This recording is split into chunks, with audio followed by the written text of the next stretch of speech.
اکثر لوگوں کو یہ یاد نہیں رہتا ہے یہ قاتل کون تھا، قابیل تھا یا حابیل تھا. بھئی قاتل قاف الف ہے تو قابیل میں بھی یہی ہے، اور حابیل ہلاک ہا سے شروع ہوتا ہے، حابیل ہلاک ہوا ہے اور قابیل قاتل ہے. تو یہ یاد رکھنا آپ کو آسان ہے کہ قابیل قاتل اور حابیل ہلاک ہوا اس کے ہاتھوں. آسان طریقے نا، یہ ایک مدنی ٹوٹکا آپ کو بتا دیا یاد کرنا. باقی وہ جو ڈیٹیلز ملتی ہے نا کہ وہ چکر تھا، تورات میں بھی ایون نہیں ملتا کہ وہ کوئی لڑکی والا چکر تھا. ہو سکتا ہے بعد میں کسی نے اس کو، جس آپ دیکھیں ارتغل ڈرامہ ہے، اب وہ ارتغل تو ایک ہیرو ہے لیکن اس کے اندر اتنی لو سٹوریز انہوں نے ڈال کے نا اسے ایک رومانس پیدا کرنے کی کوشش کی تاکہ نوجوان نسل دیکھے.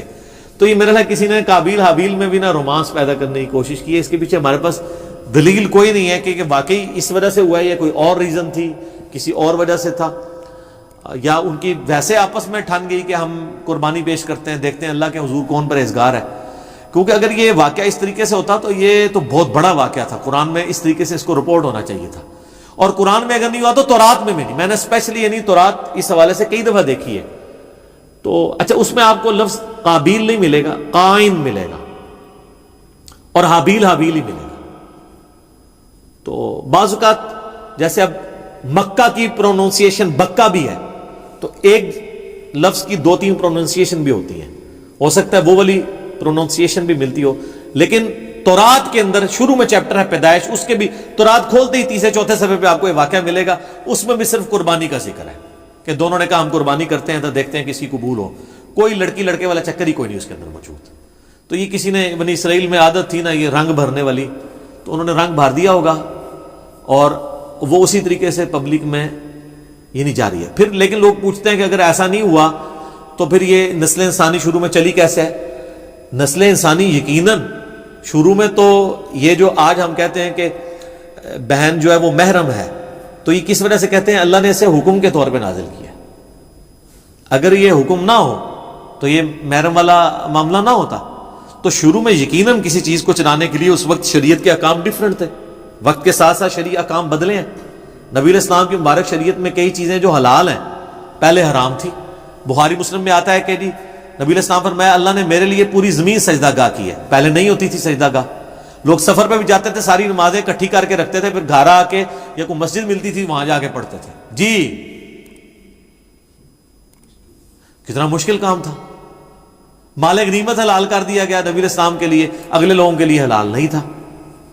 تو شریعت میں احکامات اس زمانے میں یہ چیز ہوگی کہ جو حضرت آدم علیہ السلام کی جو اولاد پیدا ہوئی ہے، اور باقی یہ کہنا کہ صبح پیدا ہوتی تھی شام تک جوان ہو جاتی تھی، اس کی کوئی دلیل نہیں ملتی. اپنے ٹائم بھی جوان ہوتی ہوگی، حضرت آدم علیہ السلام کی بھی اتنی عمر تھی تو وہ آپ تھوڑا ان کو جوان ہونے تھے 15-20. یہ کون سا پاکستان انڈیا والا جوان ہونا ہے کہ 35 سال میں شادی ہو رہی ہے؟ 12-15 سال میں شادی ہو جاتی تھی. تو 12-15 سال کے اندر وہ اس طریقے سے شروع میں اللہ تعالیٰ نے اس سلسلے کو اس طریقے سے چلایا ہوگا. خود یعنی قرآن پاک میں اللہ تعالیٰ ماتا ہے کہ ہم نے سورہ نساء کے اندر کہ ہم نے ایک جان سے سب کو پیدا کیا، اس سے اس کا جوڑا بنایا. اور بخاری مسلم میں آتا ہے کہ اما حوا جو ہے وہ سیدنا آدم علیہ السلام کی پسلی سے پیدا ہوئی. قرآن میں بھی اشارتاً موجود ہے. اور یہ سیم چیز جو ہے تورات میں بھی آپ کو پیدائش چیپٹر میں ملے گی کہ حضرت آدم سے حوا نکلی ہیں. تو یہ بھی تو ہوا ہے نا، ان میں سے نکلی ہیں تو وہ بیوی بھی بن گئی. تو ایک اسپیشل کیس تھا. یہ اکثر لوگ پوچھتے ہیں نہیں شروع جو کام کس طرح چل رہا سی، وہ پائی کیویں بھی چلیا سی، تسی دیکھو ہن کام کیوں چلانا ہے، اسے چل گیا. تو ظاہر شروع میں اسی طریقے سے عورتوں کو آپشن نظر نہیں آتا کہ چلا ہوگا. تو باقی وہ یہ کہ صبح ہوتی تھی شام کو تک جوان ہو جاتی تھی، پھر کراس کروایا جاتا تھا، اس کی کوئی دلیل نہیں ملتی. ہاں اسرائیلی روایتیں یہ کہتی ہیں، اور ایون ابن کثیر نے بھی، ابن جریر طبری نے بھی، ہمارے اہل سنت کے جو بڑے ائمہ ہیں انہوں نے بھی یہ نقل کیا کہ، لیکن ساتھ انہوں نے بھی کہا کہ یہ ہماری اسیسمنٹ ہے، ہم اس کو وثوق سے نہیں کہہ سکتے کیونکہ نبی علیہ السلام نے اس کی ڈیٹیلز بیان نہیں کی ہیں یہ کیسے ہوا ہوگا. بہرحال الٹیمیٹلی یہ ایک بندے نے دوسرے کا قتل کر دیا، اس کے اگینسٹ اللہ نے یہ قانون نازل کر دیا کہ ایک انسان کا قتل پوری انسانیت کا قتل ہے. ایک مسلمان نہیں، انسان. اور ایک انسان کی جان بچانا پوری انسانیت کی جان بچانا ہے. اصل میں یہ ہے میسج. آدم کے 2 بچوں کے قتل میں جو میسج ہے وہ یہ ہے کہ قتل نہ حق اللہ کو ناپسند ہے. بخاری اور مسلم دونوں میں حدیث ہے قیامت والے دن سب سے پہلے قتل کے مقدمے کا فیصلہ ہوگا. ابو داؤد ترمذی میں حدیث ہے، نبی علیہ السلام نے فرمایا قیامت والے دن مقتول اپنے قاتل کو پیشانی کے بالوں سے گھسیٹتا ہوا اس حال میں کہ اس کی رگوں سے خون بہ رہا ہوگا، اللہ کے عرش کے پاس پہنچ جائے گا اور کہے گا اے اللہ مجھے انصاف دلا، اس نے مجھے دنیا میں قتل کیوں کیا تھا۔ اور سنن نسائی میں آگے اس صحابی کے الفاظ ہیں، اے حکمرانوں قتل پہ معاونت نہ کرو کسی کی، قتل نہ حق اتنی بڑی چیز ہے، اور قتل حق بھی جوڈیشری نے کرنا ہے، یہ نہیں ہے کہ میرے باپ کا قاتل میرے سامنے آیا تو میں گولی مار دوں، نہیں، جوڈیشری میں پروف ہوگا، تو نہیں ہوگا تو آخرت میں بدلہ ملے گا، آخرت کا تو بدلہ بہت بڑا ہے، وہ تو آپ سوچ بھی نہیں سکتے۔ سورہ نساء میں اگر کسی مومن کو کسی نے جان بوجھ کے قتل کیا تو اس کی سزا ہمیشہ کی جہنم ہے، جناب ہمیشہ کی جہنم۔ ابو داؤد میں حدیث ہے کہ اللہ تعالیٰ یا تو شرک معاف نہیں کرے گا یا کسی مؤمن کا قتل ناحق معاف نہیں کرے گا۔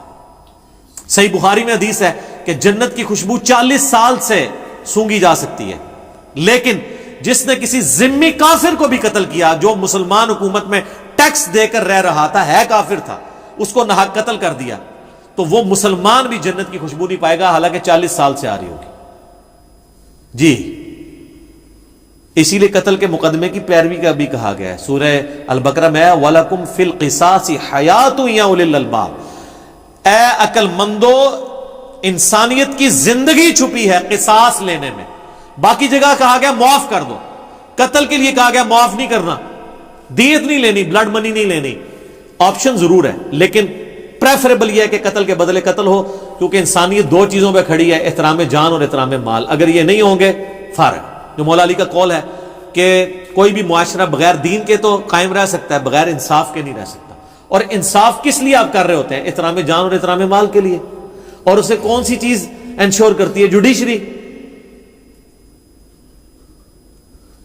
جامع ترمذی میں موقوفاً روایت موجود ہے کہ اے کعبہ تیری خوشبو بڑی اچھی ہے، لیکن اللہ کے حضور ایک مؤمن کی حرمت کعبے سے بھی بڑھ کے ہے۔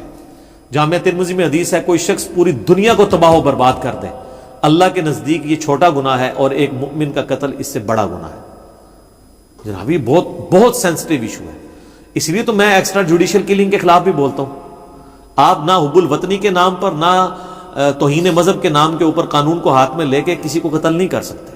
ناحق بندہ قتل ہو گیا تو آپ مارے گئے، یہ نہیں ہوگا کہ آپ کی اجتہادی غلطی شمار ہوگی، آپ ہر چیز کو جوڈیشری میں لے کر آئیں گے، اور جوڈیشری میں پروف نہیں ہوتا اور وہ واقعی قاتل تھا، اللہ جانے اس کا معاملہ جانے، آپ نہیں کر سکتے، ورنہ بے گناہ لوگوں کو بھی سزا ملنا شروع ہو جائے گی، لوگ اپنی ذاتی دشمنیاں نبھانے کے لیے بھی ماورائے عدالت قتل، ایکسٹرا جوڈیشل کلنگ کرنی شروع کر دیں گے۔ تو یہ بہت سینسٹیو ایشو ہے قتل والا۔ تو یہ حضرت آدم علیہ السلام کے 2 بیٹوں کے قتل والا جو واقعہ تھا، اس سے لیسن یہ ملتا ہے۔ میں اپنی گفتگو کو اس حوالے سے کنکلوڈ کروں گا اسی حدیث پہ جو بخاری اور مسلم دونوں میں ہے کہ نبی علیہ السلام نے فرمایا دنیا میں جب بھی کسی انسان کو ظلماً قتل کیا جاتا ہے تو اس کا گناہ کا بوجھ آدم کے اس بیٹے کے اوپر بھی پڑتا ہے جس نے سب سے پہلے انسانیت میں قتل کیا تھا، اور اس پہ تو پڑتا ہی ہے۔ اور اس کو سپورٹیو وہ بھی حدیث ہے صحیح مسلم کی کہ جس نے اسلام میں اچھا طریقہ جاری کیا، جتنے لوگ عمل کریں گے اس کا ثواب اسے ملے گا، اور ان کے اپنے ثواب میں بھی کمی نہیں آئے گی، اور جس نے اسلام میں برا طریقہ جاری کیا، جتنے لوگ اس کے اوپر عمل کریں گے اس کا وبال بھی اس پہ ہوگا، اور وہ عمل کرنے والوں کے وبال میں بھی کمی نہیں ہوگی۔ یہ اسلام میں اچھی بدعت اور بری بدعت نہیں ہے، طریقہ، جیسے یہ ہم ویڈیو بنا رہے ہیں یہ طریقہ ہے، احادیث ریٹن فارم میں ائمہ لے کر آئے یہ طریقہ ہے، الیکٹرانک کاؤنٹر یہ طریقہ ہے، جہاز پہ اونٹ کی بجائے جہاز کے اوپر سفر کرنا حج کے لیے اونٹ کی بجائے یہ طریقہ ہے، یہ سب طریقے ہیں، اس سے اصل دین نہیں بدلا۔ یہ نہیں ہوتا کہ جناب نیچے اس پنکھے کے اور اوپر اس قالین کے، منہ طرف اے سی شریف اور خانہ کعبہ شریف، اللہ اکبر، نہیں، یہ ساری چیزیں طریقے ہیں، دین وہی ہے، نمازیں وہی ہیں، طریقہ کار وہی ہے، باقی جو دین کو سپورٹیو طریقے ہیں نا، وہ جو بھی اسلام میں کرے گا اس کو ثواب ملے گا۔ تو یہ برا طریقہ اس نے جاری کیا تھا، قیامت تک قابیل کے اوپر اس کا وبال رہے گا، والعیاذ باللہ تعالی۔ اللہ تعالیٰ ہمیں اس گناہ سے محفوظ فرمائے۔